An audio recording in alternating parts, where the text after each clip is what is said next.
Sir actually જે 22 તારીખે રાતથી 23 તારીખની આખો દિવસ જેટલું પાણી રહ્યું છે એના પછી આપણા અલગ અલગ જેટલા સંકુલો છે એમાં જે ફાર્મસી કોલેજમાં અત્યારે આપણે જ્યાં ઊભા છીએ આપણે ફાર્મસી કોલેજની લાઇબ્રેરીમાં ઊભા છીએ। આ લાઇબ્રેરીની અંદર આપણા જોડે રેફરન્સ બુક સાથે 70 લાખ પ્લસની આપણા જોડે જે બુક્સો હતી આજે મારી આખી લાઇબ્રેરી તહસ-નહસ થઈ ગઈ છે। જેટલી પણ મારા જોડે કમ્પ્યુટર્સના સાધનો હતા, જે ઈ લાઇબ્રેરી હતી, અમે લોકોએ જે HPLC UV જેવા ઇન્સ્ટ્રુમેન્ટેશો જે આજે 20-20 લાખના ઇન્સ્ટ્રુમેન્ટો હતા એ બધા જ મારા પાણીની અંદર ડૂબાઈ ગયા છે।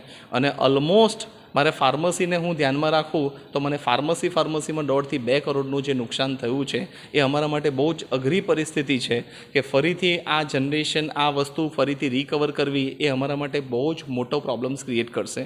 સાથે સાથે અમારે આખા સ્વામિનારાયણ ગુરુકુલમાં CBSE schools, Gujarat board Gujarati medium, Gujarat board English medium અને જે મેથ્સ હોસ્ટેલ્સ એની અંદર પણ એવરેજલી જો અમે કરવા જઈએ તો 4 થી 5 કરોડનું જે નુકસાન થયું છે આ અમારા માટે બહુ જ આફતની પરિસ્થિતિ છે।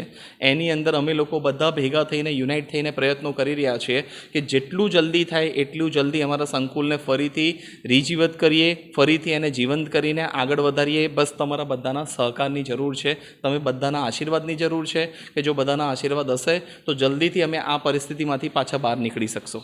સરકાર જોડે અત્યારે બસ અમે ખાલી એવું જ વિનંતી કરીએ છીએ કે જે પરિસ્થિતિ છે એને ધ્યાનમાં રાખીને જે પણ મદદ થઈ શકે છે એ સરકાર તરફથી અમને મળે અને આવી જે અફરાતફરીની પરિસ્થિતિ છે કે જેની અંદર અમારે બેક ટુ બેક ફાર્મસીના અને એના ઇન્સ્પેક્શનો જે ફેસ કરવા પડે છે તો તરત જ આ પરિસ્થિતિ ફરીથી રીજનરેટ ન થાય ત્યાં સુધી ઇન્સ્પેક્શનો દરમિયાન જે અમારી ઉપરની બોડી હોય છે, જે અમારી ગવર્મેન્ટની બોડી હોય છે એમને અમે રિક્વેસ્ટ કરીએ છીએ કે એવી પરિસ્થિતિમાં અમને થોડી છૂટ મળે અને ફરીથી અમે પાછા ઊભા થઈ શકીએ એટલી તાકાત અમને આપી શકે। તલવાવ સ્વામિનારાયણ ગુરુકુળની અંદર 23 તારીખે રાત્રે 11 વાગે પાણી આવવાનું ચાલુ થયું।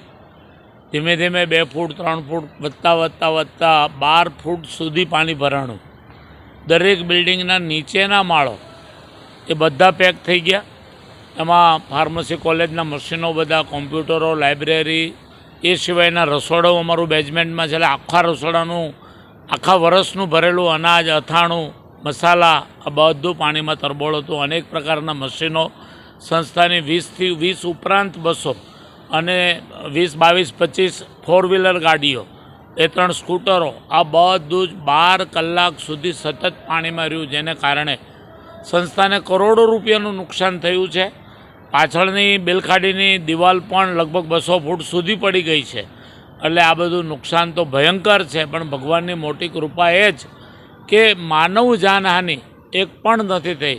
અમારી ગૌશાળાની ગાયો પણ 15ની આસપાસ મૃત્યુ પામી છે। એ ખૂબ જ અમારા માટે દુઃખદ ઘટના છે। નુકસાનને તો પહોંચી વળીશું, પણ જે ગાય માતાઓ આપણી વચ્ચેથી વિકટ સ્થિતિમાં મૃત્યુ પામી એનું દુઃખ ખૂબ છે। પણ સમાજનો સહયોગ, અમારા સ્ટાફ સતત 3 દિવસથી કન્ટિન્યુડ સફાઈ કરી રહ્યો છે। એ અને અમારી હોસ્ટેલની દીકરીઓએ પણ ખૂબ મહેનત કરી છે। અમારો નોકર સ્ટાફ, પટાવાળા ભાઈઓ, શિક્ષકો, આચાર્યો, ડાયરેક્ટરો બધા જ મહેનત કરવા લાગી પડ્યા છે, જેને કારણે અમે વહેલામાં વહેલી સ્કૂલ ચાલુ થાય અને બાળકોનું શિક્ષણ ચાલુ થાય એની ચિંતા કરી રહ્યા છીએ। મને ખ્યાલ છે ત્યાં સુધી સોમવાર, મંગળ, બુધવારની આસપાસ 100% અમારી બસો જો ચાલુ થઈ જશે તો અમે સ્કૂલો ચાલુ કરી શકશું। એ સિવાય બીજી કોઈ પરિસ્થિતિ નથી। આ પ્રસંગે આ દુઃખ આજુબાજુના ગામડાઓ પણ ગરીબ લોકોને ખૂબ આવ્યું છે, એટલે આ બધાને ભગવાન સહન કરવાની શક્તિ આપે।